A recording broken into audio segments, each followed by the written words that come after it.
Hello, you're watching Context. I'm Orkan Amashov here to make relevant and pertinent inquiries in pursuit of illuminating and elucidating answers.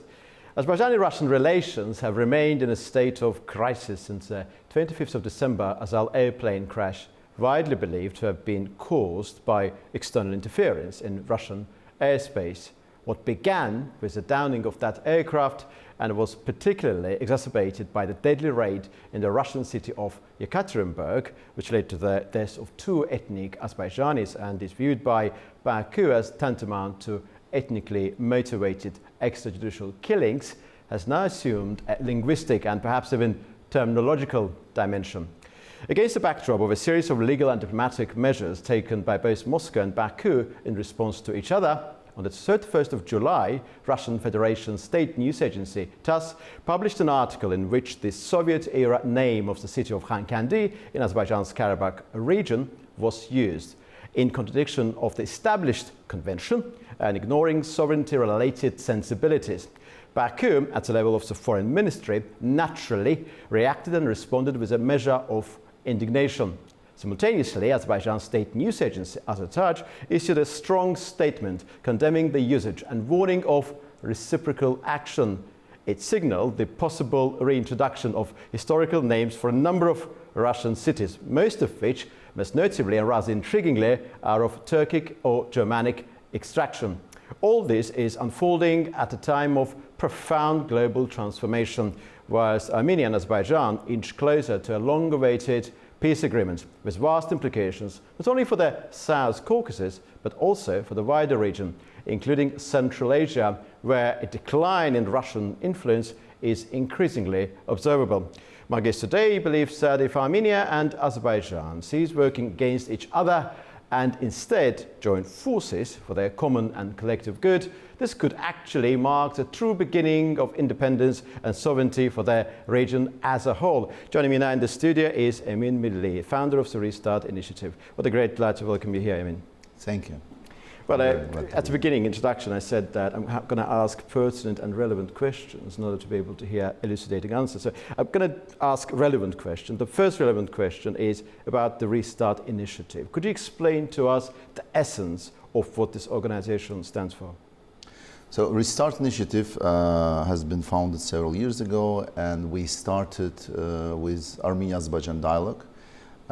So I'm based myself in Berlin, but I often come to the region and would like to, we would like to build bridges, political, economic and cultural bridges between Germany, Europe and South Caucasus and Central Asia.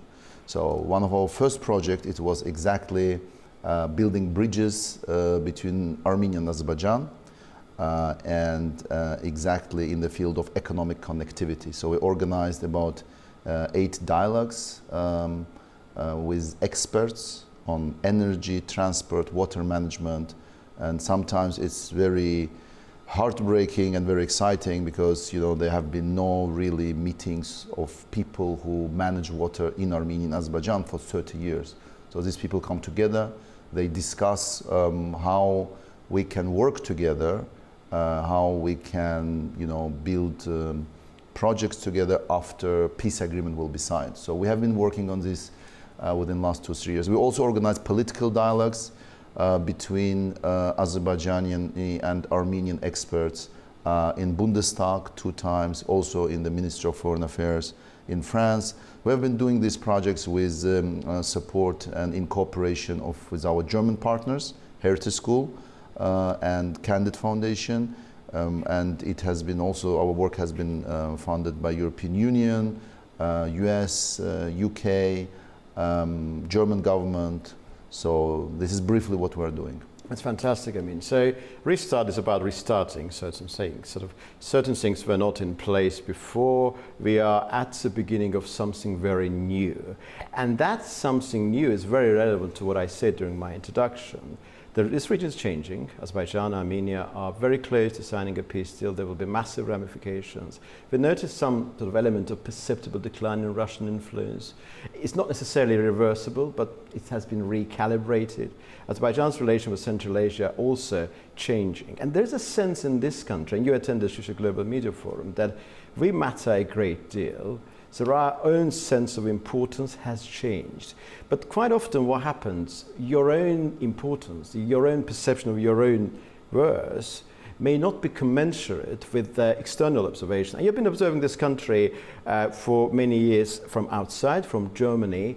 What do you make about this connection, the way Azerbaijan perceives itself as important, particularly after 2020 and also after 2023, and the way it is being perceived from outside, from the European Union and from the most probably consequential continental European country, Germany?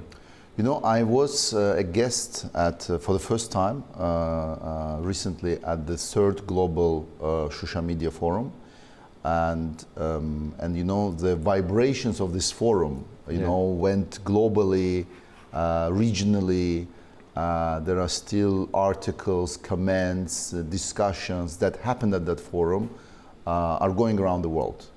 You know that Mr. Trump shared President Aliyev's comments, which he gave at Shusha Media Forum.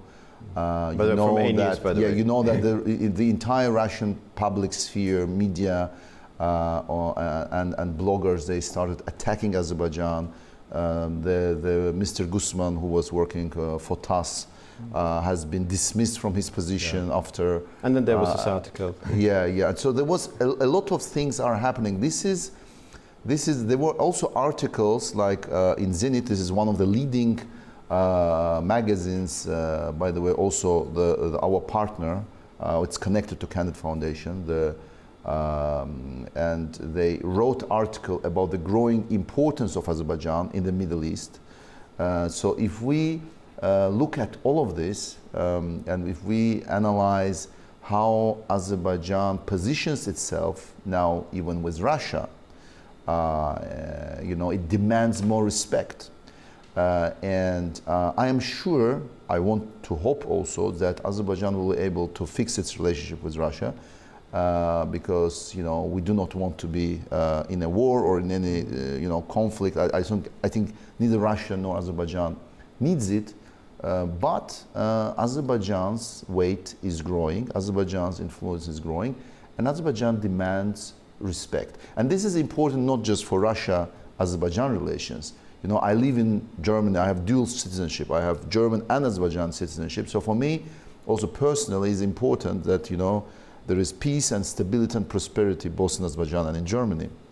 And the work I have done also in Germany regarding South Caucasus, regarding Central Asia, I think that there is need to restart not just Armenia-Azerbaijan relationship that I told you we have been working on, but there is a great need to restart Azerbaijan-Russia relationship, which is happening now. This is restart, because Azerbaijan tells Russia and shows the world how you can talk to Russia. And it's not just about sanctions. Imagine if the world follows Azerbaijan's also example and starts to discuss if we can rename many toponyms in Russia, because this is what they're doing in Ukraine. This is what they are doing, you know, in Azerbaijan, you know, renaming Stepanakert to, you know, Khankendi to Stepanakert and so on. So we can start calling Kaliningrad, Königsberg, Orenburg, Orenburg, you know, like we can also call Volga Itil, you know, like we can start doing this and the world can start doing this. So this is a very dangerous game. I think this is a message that needs to arrive in Russia. But for me, it's very important to also restart Germany-Azerbaijan relationship. It's important to start EU South Caucasus, Central Asian relationships. In this context of changing world, more fragmented world, this is extremely important, because from my experience, and I can go into details, I don't know how much time we have, like the fact that the president of Germany comes to Azerbaijan and Armenia to support the peace process, and then while in Armenia, and the next day is expected to come to Azerbaijan, suddenly in the story of the president of Germany, there is the Artsakh flag, you know, and how it is perceived in Azerbaijan. And then, you know, the conflict, it was one step away. Azerbaijan was planning to cancel Germany's president's trip to Azerbaijan because of this. And they need to understand, they need to have expertise. Yeah, we'll come back to the point about Azerbaijan-German bilateral relations, about that particular trip, which was on the verge of collapse by virtue of the use of the flag of the separatist entity, which has now been disbanded and has been raised to the ground. But this shows, disrespect. Yeah, this is disrespect at its best.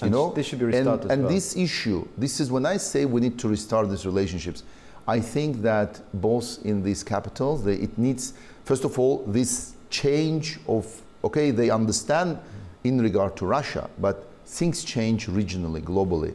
And there is need, and I think that if in German politics, in European politics, and also in Azerbaijan and in the region in Central Asia, there will be more understanding that we can have much better quality, higher level kind of possibilities for both regions if we restart and the relationship, if it's based on mutual respect. And there are algorithms for that we need to apply. And before coming back to Azerbaijani-German relations, and you referred specifically to that very trip, and I was there during the press conference, and I was one of those who put questions to the German president, by the way. Yes, indeed, it was on the verge of collapse. We will talk about why it happened, because as I understand, on the basis of our previous conversation, it wasn't accidental. It was a symptom of some deep underlying cause. I will come back to that point. So when we talk about restart, we are restarting our own interregional relations between Azerbaijan and Armenia. As you said earlier, the bilateral relation between Azerbaijan and Russia also going to undergo some sort of transformation and also will restart, and the relation between Europe and this region as Central Asia. What I'm trying to clarify at this stage, a lot has happened in this region after 2020. Now there is a massively important opportunity to sign a peace deal, which means the beginning of House of Caucasus, which means integrated system here, which will be integrated with Central Asia. To what extent this historic moment, the importance of which cannot be overestimated, is understood in European capitals? Because in order for them to be able to act receptively, there should be a basic level of understanding. What is the level of that understanding now? Well, first of all, when I was at the DGAP, it was a German Council on Foreign Relations event where Pashinyan spoke.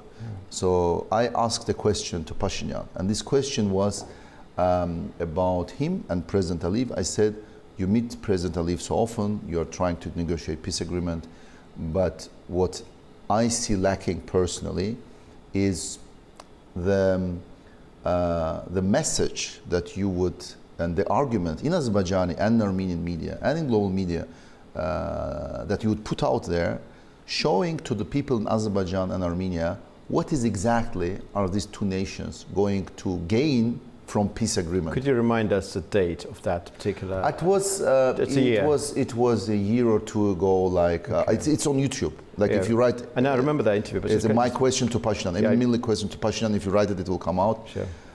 And you know, and this is, and I mentioned there at one of our expert meetings on energy, there was an expert from Armenia, working for UN in Yerevan. He said at that meeting that if Armenia stops buying fuel from Russia and starts buying it from Azerbaijan, the prices in Armenia can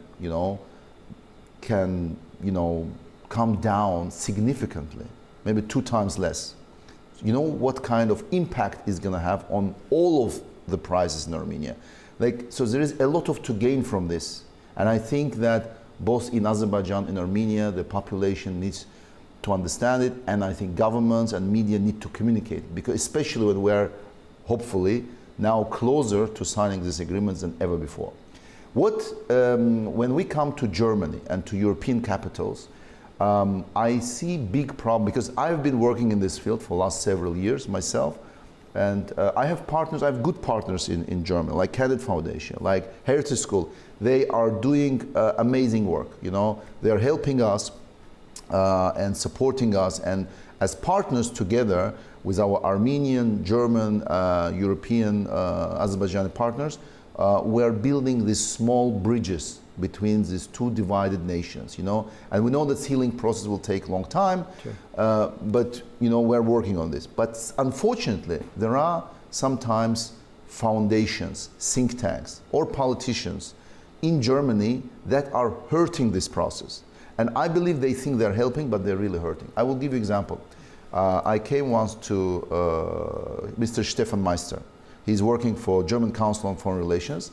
And I asked him, and I came with our partner from Candid Foundation, I said, we want together with you to organize event on Armenia, Azerbaijan, because we have been working on this, we have been funded by German government, by EU, we want to work also with you. He said, no, we cannot work with you. I said, okay. So some months later, I see that Stefan Meister, so it's German Council on Foreign Relations, they are organizing event on Armenia, Azerbaijan, on cultural heritage of Armenians in Azerbaijan, and they had all Armenian panel. There was one lady who wrote a book on Armenian churches. She was German, yep. But it was, clearly just Armenian narrative. Then there were, I think, 1 or 2 Armenian speakers and 2 American speakers of Armenian origin. And he said at the beginning we had these attacks from Armenia, Azerbaijani and Turkish community, and we couldn't do it in public, this event, so we do it online. And and I asked myself, what do you want as such a influential German think tank to achieve with such event? Are you even serving the German interests here? Are you serving here European interests and what is your goal? So you are not talking to Azerbaijan, you're talking at Azerbaijan without showing any respect, having only Armenian events. I mean, look, I'm from Azerbaijan myself, right?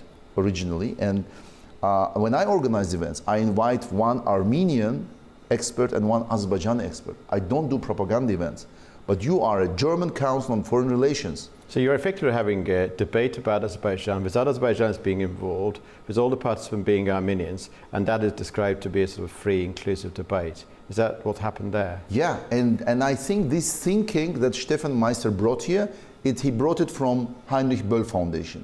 This is a problem. This is foundation close to Green Party, and I've been watching them for a long time, and I have no problems that they invite from time to time representatives of opposition. We are in Germany with an open democratic country. They can do it as much as they want. That is not the problem. But where I see problem, they keep inviting the same people which repeat the same narratives all over again. And the coordinator, if of Armenian origin, which is totally fine, they keep sending, we organized event in German Bundestag, We invited the chairman of German Green Party. He sent Armenian intern instead of him. We invited Heinrich Böll Foundation. They sent Armenian, person who is in charge of all their Caucasian programs, and so on and so on. So when German president, we have to understand, because you said about this flag incident, right? Yeah. So I asked some German friends or even Azerbaijan friends. They said, no, it's accident. I said, no, it's not accident. And I can tell you why it's not accident. It's symptom of a sickness within the German political system, and it comes, unfortunately, from history. Germany was in a position where they didn't need to take really care of their security. The Americans have done it for them. So they had a certain DNA of politics. And now, we are in a situation where there are foundations, there are think tanks that don't serve German interests. I don't think they even serve European interests. I don't even think they serve Armenian interests. I mean, they serve only diaspora Armenia interests, which view the world in a certain way, where if you attack Azerbaijan, you will achieve results.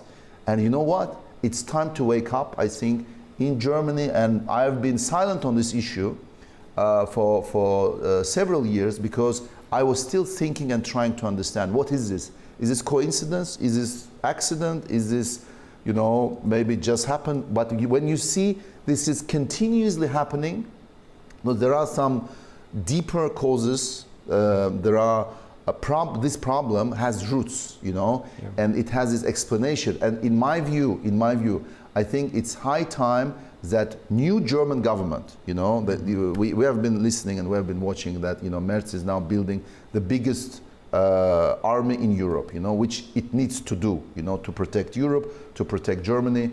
But it needs also, so much more needs to happen, you know. We need to ask, I am myself a German taxpayer.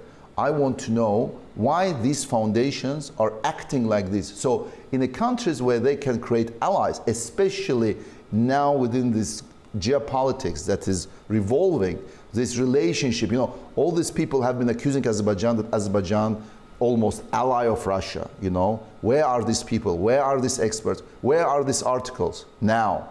So without zero understanding of the South Caucasus and Central Asia, these people are hurting, first of all, German interests. And I think that this thinking needs to, this discussion, and it's part I of the start restart. this here, but I want to bring it to Berlin, I want to bring it to Brussels, and I want to have an honest and open discussion about these issues, because I think Germany cannot afford to have such policies in these parts of the world anymore, because we live in a different world and we need to adapt to realities of this new world. Well, so it's a very extensive reply to my basic inquiry, which was contingent upon is Europe and Germany as very considerable part of it receptive to what's happening here.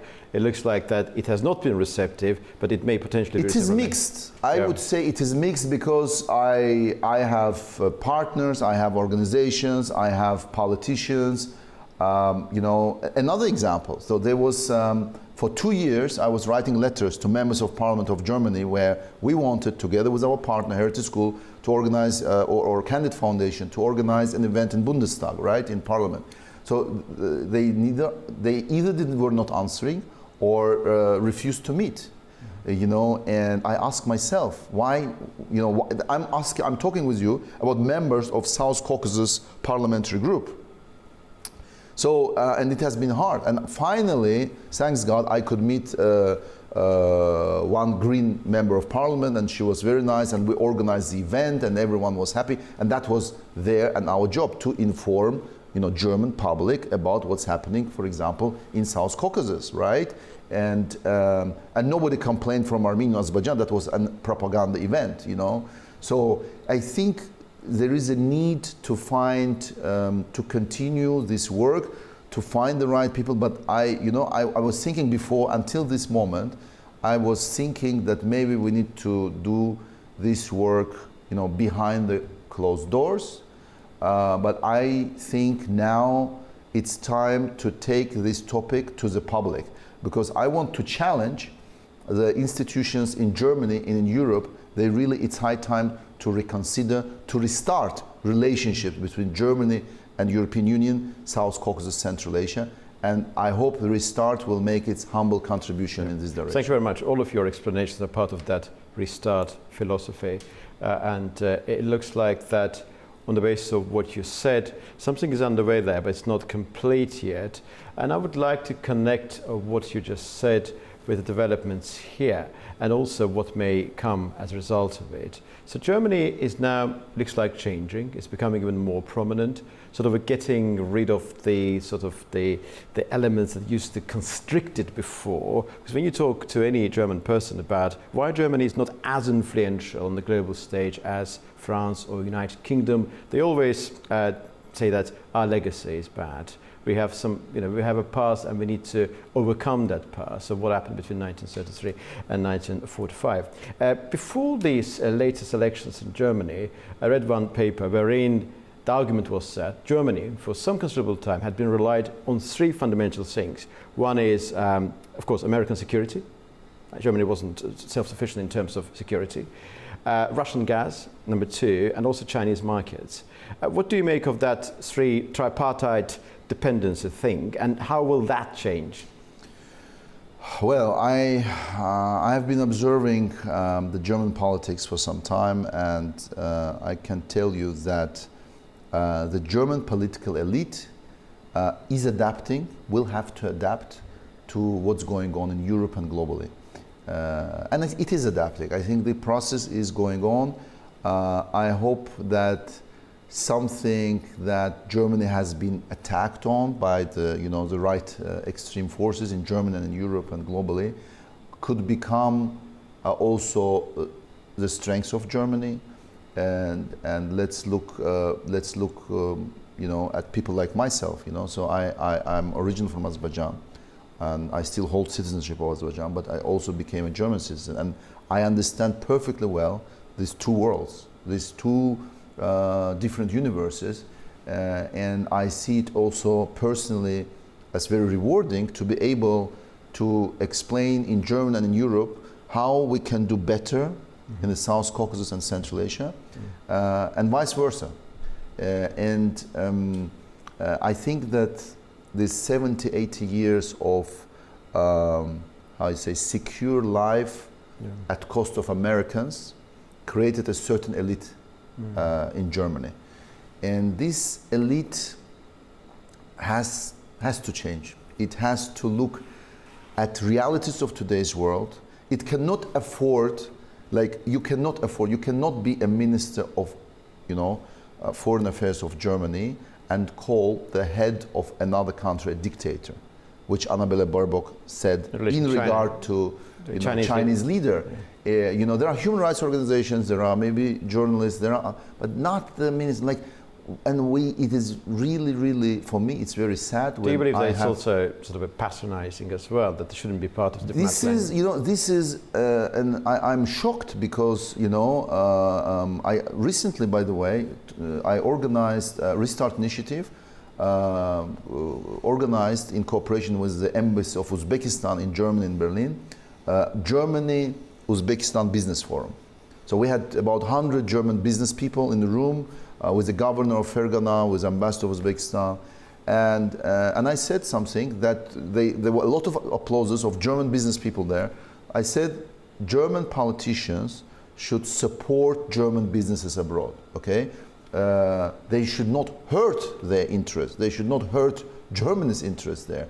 So, and this is something for me very basic, but we need to start with basics. And when Germany builds relationship with Azerbaijan, or with Uzbekistan, or with entire Central Asia, or with Middle Corridor countries, you need very basic things. You need mutual respect, because there are certain ideas in Germany about how they live, how they organize their lives, and there are certain ideas how people in Azerbaijan, or in Uzbekistan, or in Kazakhstan organize their lives. So not all of these are the same.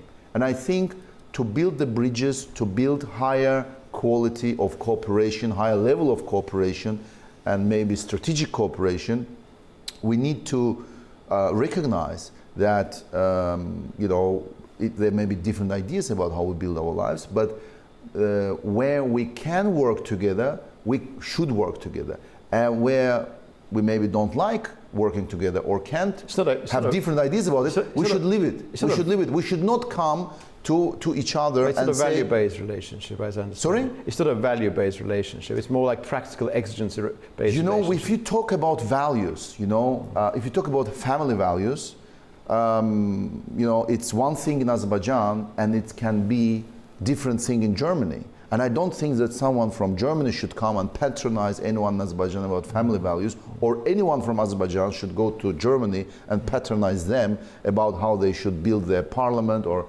their families and so on. So I think this understanding needs to come, in Germany, in Azerbaijan, in Central Asia. And if we open the public discussions about it, if we start discussing how we can restart this relationship, again, based on very basic thing, mutual respect, and define what this respect is, and define areas where we work together, so there we discuss things, we work together. Where we don't accept, we don't want others to interfere, we should say this, and the other side should respect that. And I think if we start with that, then we will go very far.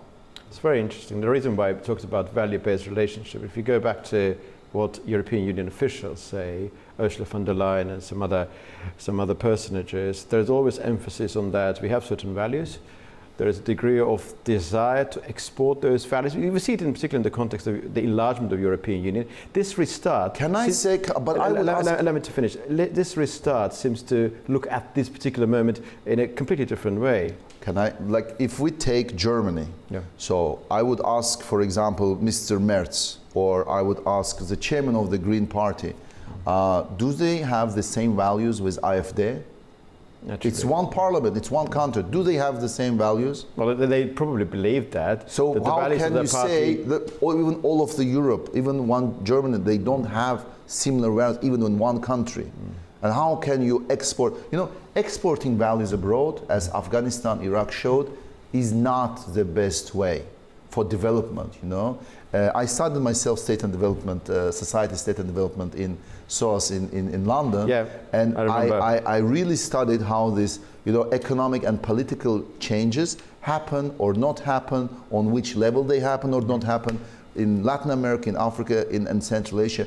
And I think, you know, what I noticed, it has been very, very different from the past that European countries had in their history. So it needs to be, you know, I think again, we need to rethink, we need to stop, we need to breathe, we need now to look at the entire world differently. It concerns Azerbaijan, and we heard, you know, a lot about this at Shusha Global Media Forum, but also I think we need to bring these discussions to Berlin, to Paris, to London, to Brussels. And I hope, again, Restart will make its humble contribution. Thank you very much. I mean, the reason why I'm asking all those questions about value-based relationship, because that is also part and parcel of European thinking. And for me to understand you better, and to make sure that our audience understands you better, I need to make sure that we have that comparison between what is there and what Restart wants to bring in. I specifically want to ask about... I want to say that Restart wants to make the possible. You know, we are not operating in the illusions or where it's impossible to build bridges. So if Europe, for example, in this area A, let's say on this theme, doesn't want to work with Azerbaijan, it's not going to happen. If Azerbaijan doesn't want to work in area B, it's not going to happen. But if there is area C where Europe and Azerbaijan want to work together, or Uzbekistan, Europe wants to work together, then Restart can help make this happen. Well, quite a lot is happening. Year 2025 is one of the most consequential years. Everybody is saying that the world will not be the same. And we started with Russia, by the way. Allow me to go back to the subject related to Russia and involving this situation between this tit-for-tat actions between Baku and Moscow about toponyms, which was mentioned in the Azertaj reply. What does that reveal about Russia's own construction, structure, and about the way Russia should actually conduct its relations with former Soviet countries and other countries beyond the Soviet realm? So we also we launched the Indie podcast. So I'm also with Roman Arkadashvili. It will be in Azerbaijani, Russian, and English languages. So we hope to win also regional and global audience with our podcast. So this topic has been one of our among our Erkin Gaderli, it was Erkin Gaderli who had a discussion with who's a member of Azerbaijan Parliament. So we discussed Russian language, relationship with Azerbaijan and Russia. And our next podcast is with Tofik Zulfugarov. It's going to be probably on air on Monday. And exactly this question. So where are we at this? Well, I think that, again, Russia has been weakening. The world has been observing this. And so when the empire is, you know, weakens itself by wrong policies, so invasion of Ukraine was definitely a wrong policy, and the vibrations of this are coming, you know, out step by step. And you see the decentralization. You see that there are now different centers of power within Russia fighting against each other. And in this also, unfortunately, starts to damage Russia's relationship with countries like Azerbaijan. You know, Azerbaijan tried always to balance its policies in every sphere, you know. May I just briefly interject? In the context of Restart initiative, when you restart Azerbaijan-Russian relations, it's not about deteriorating these relations, just putting them on a better footing, on equal footing, demanding more respect from Russia. We're not here, you're not arguing, you're not advocating for bad relations with Russia, for the better relations based on mutual respect. Am I right in terms of my understanding? Absolutely. We would like to analyze relationships and help where we can. So with Russia, honestly, I think Azerbaijan and Russia need each other for various reasons, and I think this situation will be fixed. Hopefully, the sooner the better. But what it shows that again, Russia needs to pay attention how it treats other nations, also small nations like Azerbaijani nation. And for us as Restart, we hopefully plan also in Berlin, in Europe, to organize events where we can create a dialogue. Unfortunately, we're now at this point between relationship between Russia and Ukraine and Russia and the West that even dialogue is difficult to organize, because the moment you invite certain people, if you would invite certain people from Russia, it would create a very negative attitude. We do have the self-same problem. But here. I think when you interview somebody, terribly sorry for interrupting you, just for the context, when you interview somebody about the war in Ukraine, whatever you may think about Russia, you need to have that Russian voice to understand their perspective. But it's a big challenge to have both Ukrainians and Russians talking about the self-same subject. So unfortunately, because now we are at active point of this conflict, so there is war. So it's it's very hard to do something at this point.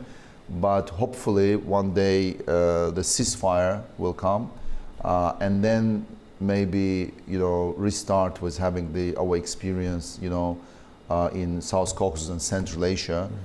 Maybe we can start doing also, I hope there will be no need to repair Russia-Azerbaijan relationship, because they have been in a good shape until they shut functional relations, airplane. Constructive, good economic relations, ties based on reason, rationale, mutual respect. But when those fundamental lines have been crossed, there needed to be some sort of retaliation of reciprocal nature. That's exactly what happened. I mean, it was a wonderful conversation. After talking to you, I feel like Restart is a new ideology, new philosophy, maybe the precept of a new political party somewhere of pan-European proportions, but it was absolutely fascinating to discuss with you a wide range of issues. We started with Russia, bilateral Azerbaijani-Russian dynamics, we moved into Azerbaijani-German relations. We looked into the internal landscape, political landscape of Germany to understand them better. We looked at some of the essentials which could give rise to some change in Germany, of which you are, of course, part as a citizen. And then we ended up discussing Russia and restart of Russian-Azerbaijan relations. I'm so grateful to you for your time. I wish we could have continued this conversation for some considerable time, but terribly sorry, there are some greed-related exigencies and we need to finalize here. Thank you for inviting me. It's a great pleasure, Emin. Well, that was Emin Milli, founder of the Restart Initiative, with whom we had an absolutely fantastic conversation. You've been watching Context, and see you very soon indeed.